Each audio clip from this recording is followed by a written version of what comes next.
Heat transfer is a common design constraint in product development, but it can be very hard to predict without near-production prototypes or expensive lab tests.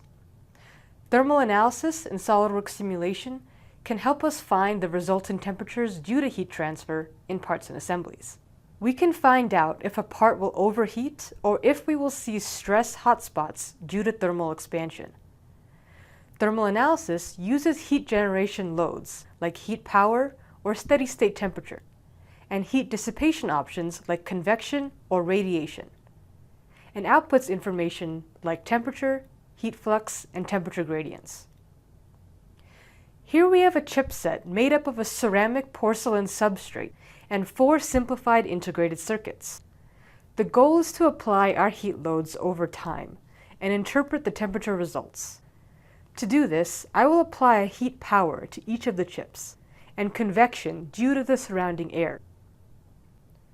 The analysis is quick, and we can look at the temperature results at any of the time steps. Various other outputs, like vertex temperatures plotted over time, can be determined to further analyze these parts. For a deeper understanding, we can analyze this further with SOLIDWORKS Flow Simulation's thermal capabilities.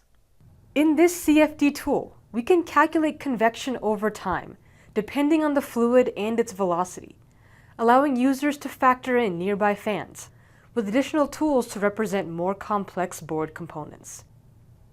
As you can see, we can visualize steady state and transient temperature results and come up with better product designs in thermal analysis and SOLIDWORKS simulation.